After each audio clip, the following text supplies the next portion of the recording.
This is how you honor God, by honoring all created things. Give thanks to these many beings who have made this age so much brighter for you.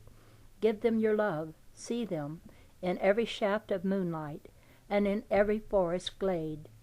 When you know the Christ whose body all the earth reveals, when God's light lives within you, when your individuality has humbly offered all that it is to the service of your universality, and you know yourself as one with the great being whose representative on earth you are, then you will see a pantheon of deities indeed, each of them singing to you of the joy, the wonder, the beautiful and blessed glory of the One. Living in the One, in tune with the One, seeing your individuality in harmony with the others of your nation, as your nation sings in harmony with the other nations that in this world are forming the organ of consciousness of the One. You are the way that God becomes human, the way that God tends the garden. You are the way God interacts with the universe of creation. This world is your unfoldment. You have created it that as this human family you might come to enjoy time through the substance of biology. It is odd for us now to address you in this way, we, that part of yourself that stayed awake while sleeping.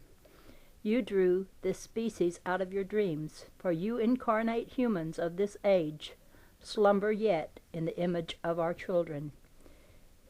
Yet we know we awaken you best through speaking to you as our source. How can the parent speak to the child, knowing that soon the child will become a god?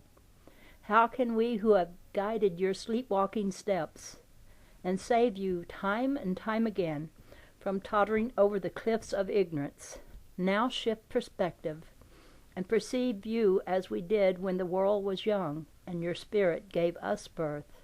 How? With pleasure, with joy, and with song forever ascending in the upward spiraling fires of your eternal love. With all its high adventure, with all its pageantry, with its epics both recorded and thankfully forgotten, this fall of your human consciousness is, of course, healed, as all things are in the passage of time. Intelligence once implanted, though it can be misdirected for an epoch or an age, nevertheless remains intelligence at its source and cannot possibly fail to learn.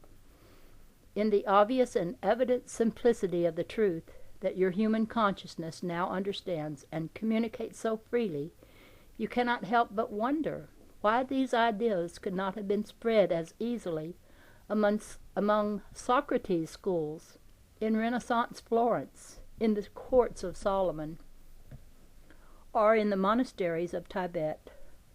For a fleeting moment or two, as the dawn streaks blue and brilliant on the horizon, you wonder, why did the truth not flower when Columbia cried on Iona's shore? Why did the lightning between Francis of Assisi and Pope Innocent III illuminate only the Vatican, and there but for an hour? Why did it fail to ignite a fire that would brighten the world? You wonder why Arthur in the end could not hold the table round, and why the finest Nordic generation yielded to the hypnosis that taught them as much as the Japanese. You were there then, in the tea gardens of the emperor, when it was truly a sun god who sought to fill the minds and hearts of all men. And was that not you on your horse riding into the desert, disgusted with the warrior ways of China, who stopped for a moment to pen those words which have been long revered, but which have never yet accomplished their goal?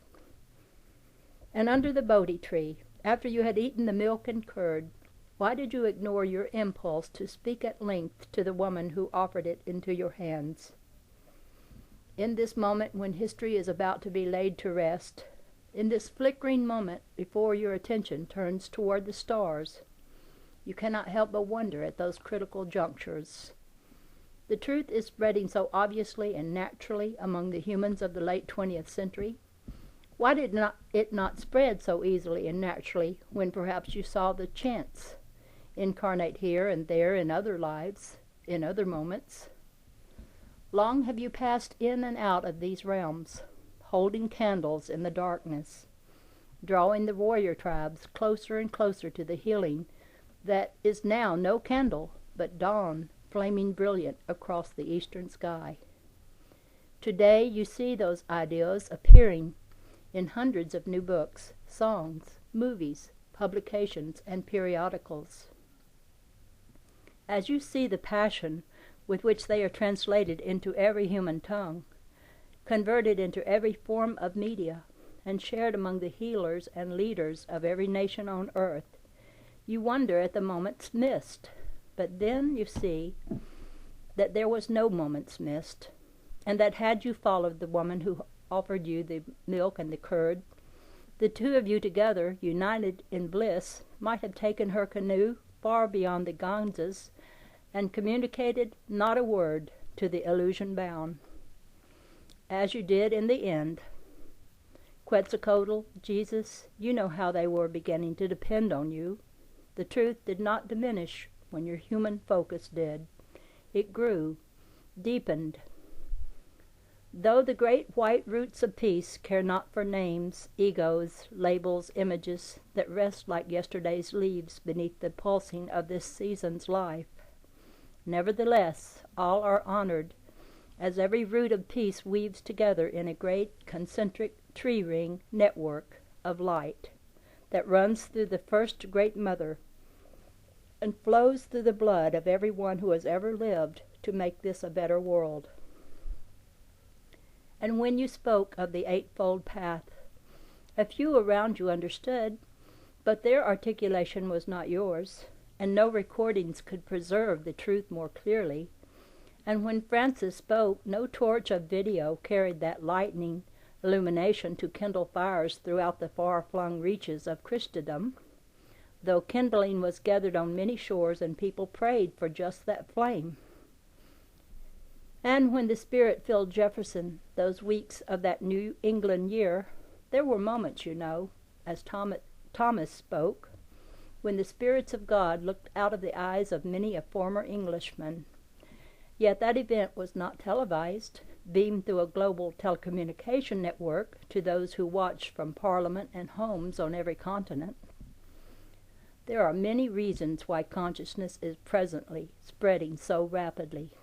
The tremendous explosion in human connectivity brought about by telephone, radio, television, and orbital satellite relay stations, the exponential explosion of information due to the tape recorder, video recorder, film, and computer technology. No sooner are the words spoken by the white buffalo calf women, the Digondawitas, and the Hiawathas of today, but they echo through the heavens, flow through cables that run beneath the ocean floor, sail tower to tower, leapfrogging, microwave across the country. Simultaneously, they whistle in telephone wires across Nebraska and the Ukraine. They sail, electronic signals at the speed of light, satellite to Earth, to satellite, and to Earth again, circling the globe. Even as the words are spoken, the ears of the world are listening, waiting, open to receive. But the increase in human connectivity resulting from communication technology is less significant in the present global awakening than the sheer numbers of people who are communicating what Francis communicated in medieval Europe, what Latos stated at the edge of the Klein, what Hiawatha shared on the shores of Onondaga, and Jesus taught in the streets of Jerusalem. Our company in those former times was small. So rigid were the preconceptions of the collective human consciousness that we had to enter. It was often the case that it took our entire light circle working together to help sustain an incarnation in even just one, let alone two or three, who could speak the truth and bring the light.